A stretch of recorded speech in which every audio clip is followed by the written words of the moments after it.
మహబూబ్ నగర్కి సంబంధించి ఏమిటి అంటే మౌలిక విషయాలు ఒకవేళ మీ పేరు అనౌన్స్ అవుతుందని ఎక్స్పెక్ట్ చేస్తున్నాం, అయితే గనక మీరు ఇచ్చే భరోసాలు కానీ మీరు ఏ దిశగా మీ ప్రయాణం కొనసాగిస్తారు?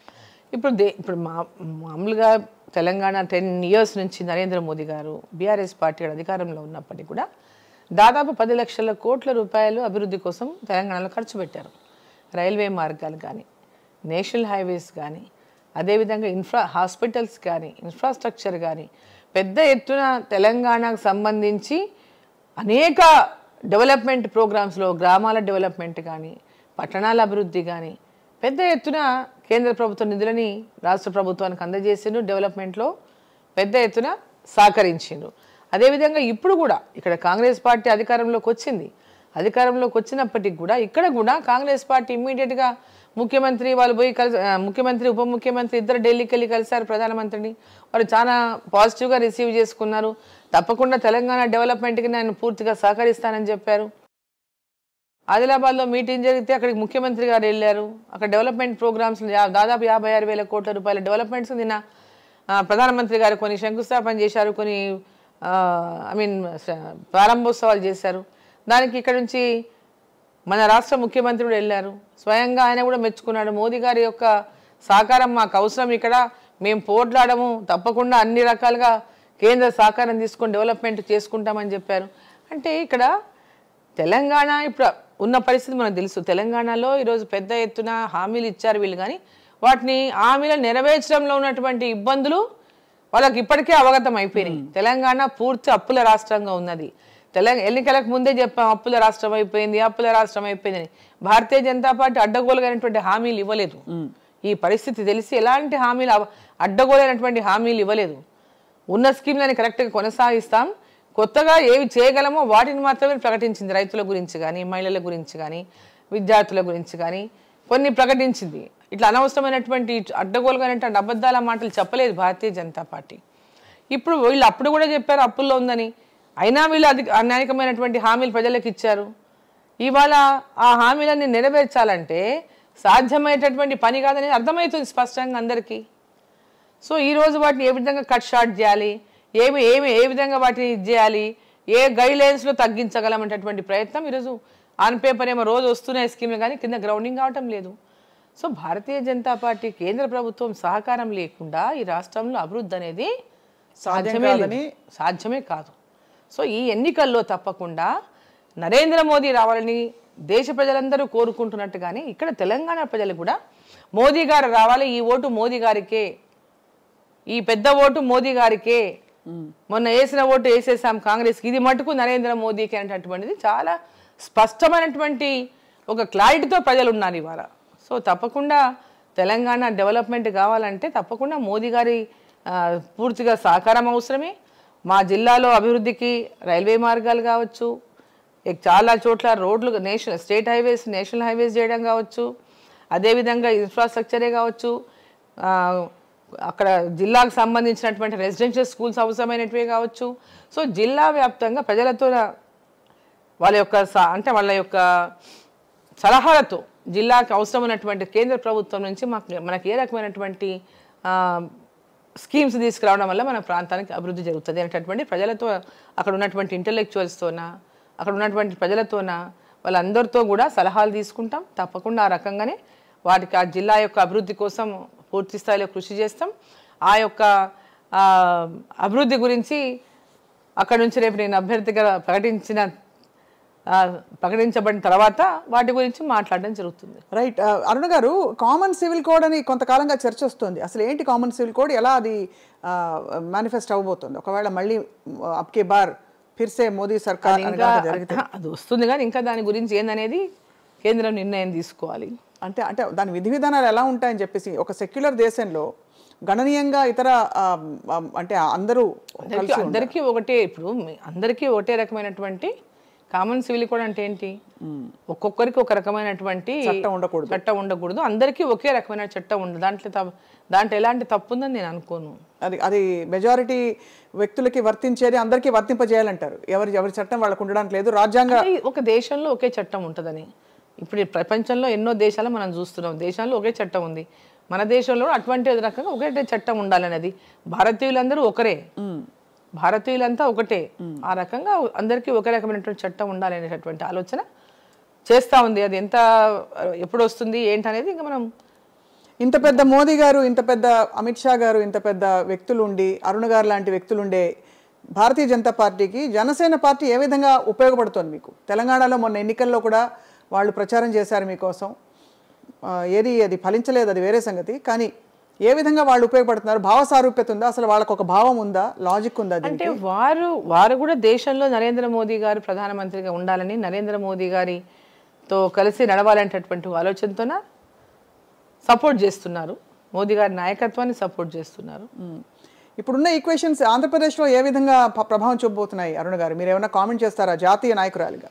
అంటే ఆంధ్రప్రదేశ్లో అక్కడ ఆ రాష్ట్ర రాజకీయాలు, అక్కడ ఉన్నటువంటి వాళ్ళందరూ కలిసి తీసుకున్నటువంటి నిర్ణయాలు, జాతీయ స్థాయిలో జాతీయ పార్టీ వాటి మీద ఆ యొక్క రాష్ట్ర నాయకులతో కలిసి చర్చించి అక్కడికి వాళ్ళందరి అభిప్రాయం మేరకు అక్కడ నిర్ణయాలు తీసుకుంటుంది. అక్కడ టీడీపీని విలీనం చేసుకునే ప్రయత్నం చేస్తుంది బీజేపీ అని ఒక వినికిడి.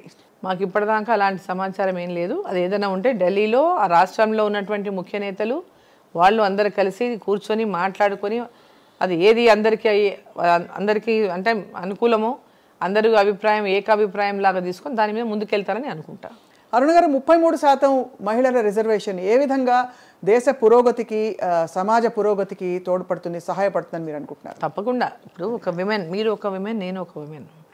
ఈరోజు మీ రంగంలో మీరు సక్సెస్ఫుల్ ఉన్నారు, నా రంగంలో నేను సక్సెస్ఫుల్గా ముందుకెళ్తున్నాను.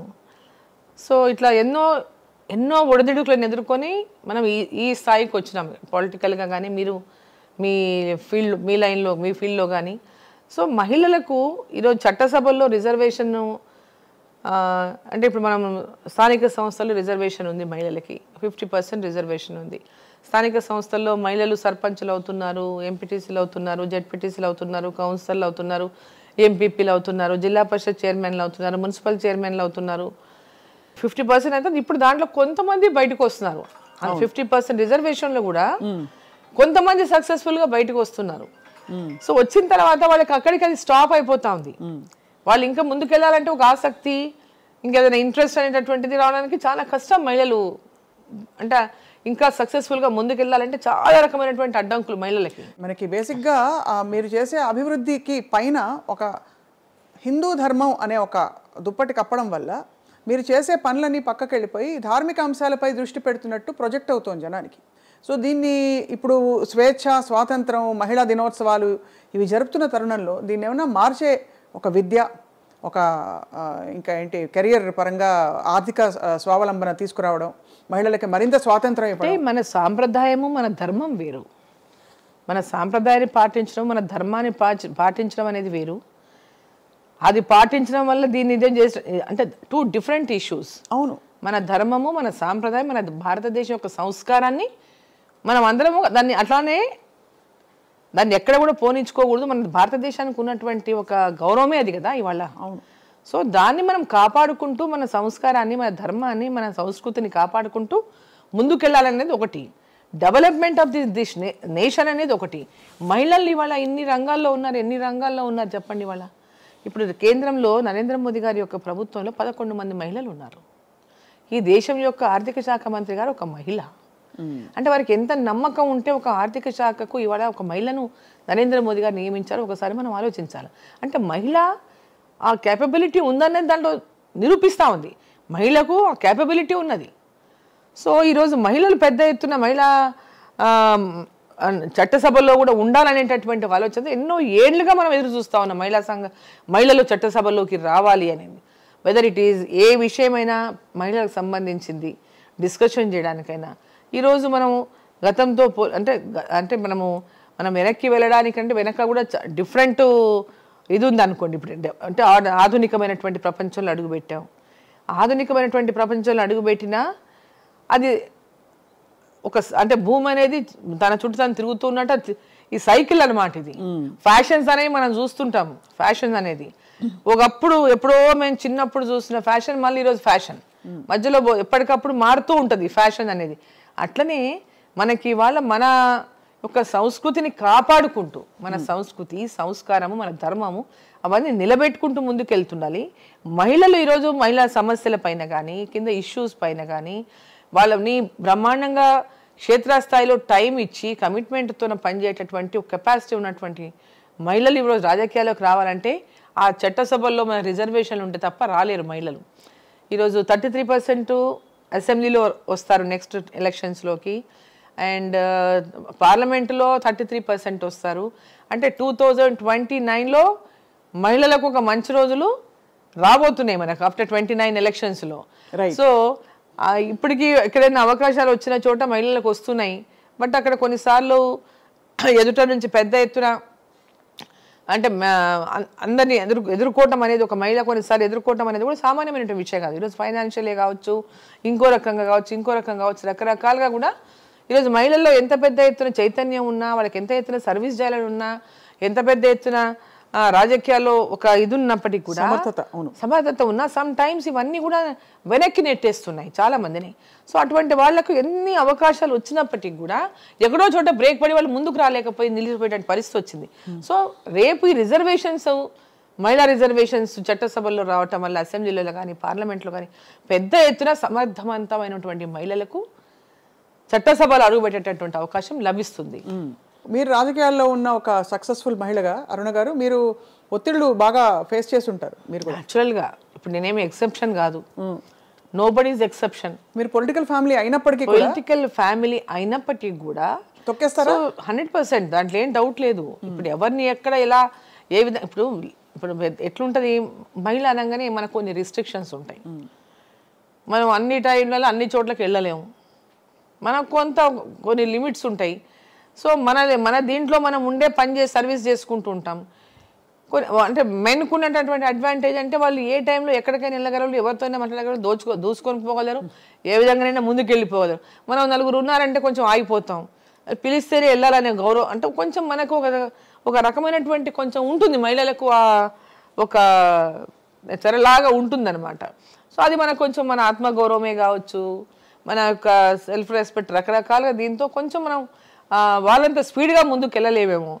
సో అది కొంత మనకు అక్కడక్కడ ఇబ్బందులు కలిగించినటువంటి ఉన్నా కూడా, బట్ సమర్థవంతమైనటువంటి మహిళలు చాలామంది ఉన్నారు సమాజంలో. ఇవాళ చాలామంది ఉన్నారు డిఫరెంట్ ఫీల్డ్స్లో ఉన్నప్పటికీ కూడా. చాలామందికి ఈరోజు రాజకీయాల పట్ల కూడా రావాలని చాలామందికి ఇంట్రెస్ట్.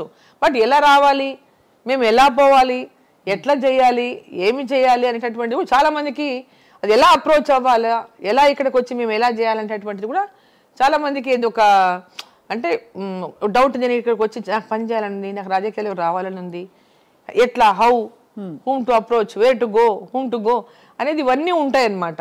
సో కొంచెం మహిళలకు మాకు ఇంత బ్యాక్గ్రౌండ్ ఉన్న, ఒక పొలిటికల్ బ్యాక్గ్రౌండ్ ఉన్న ఆ విధమైనటువంటి ఆంక్షలు అంటే ఫ్యామిలీలోంచి నాకేం ఆంక్షలు, నా ఫ్యామిలీలో నాకు ఎలాంటి ఆంక్షలు లేవు, ఫ్యామిలీలో ఆంక్షలు లేవు. కానీ పొలిటికల్ కానీ ఎక్కడికక్కడ కొంత మనని అడ్డుకట్ట వేసేటటువంటి ప్రయత్నాలు చాలా చేస్తూనే ఉంటారు. వాటిని అధిగమించుకోవడానికి అనేకమైనటువంటి పట్టుదలతో పనిచేసుకుంటూనే ఇంతవరకు వచ్చాం మనం. సో ఎక్కడో అంటే ఆ కాన్ఫిడెన్సు, ఆ పట్టుదల, ఎవరేమన్నా పట్టించుకోకుండా మన పని మనం చేసుకుందాం, ఎవరైనా మాట్లాడుకొని, ఎవరైనా ఏమన్నా చేసుకొని మనం అనుకున్న లక్ష్యం మనం పనిచేయాలంతే అనేటటువంటి ఒక లక్ష్యంతో పనిచేస్తున్నాం కాబట్టే ఇంకా సర్వైవ్ అవుతూ ఉన్నాం. లేకపోతే ఇన్ని రోజులు సర్వైవ్ అవ్వడం కష్టమే ఈ యొక్క పోటీ ప్రపంచంలో.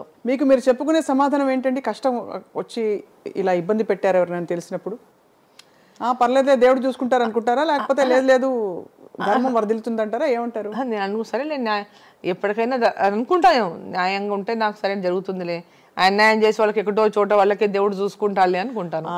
అదే ఫైనల్లీ ఏదో ఒక లైన్ ఉండాలి కదా, మన్ని మళ్ళీ ఎక్కడో చోట దేవుడే చూసుకుంటాలే, లేనిపోని అన్ని చేస్తుందని వీళ్ళని అనుకుంటాము.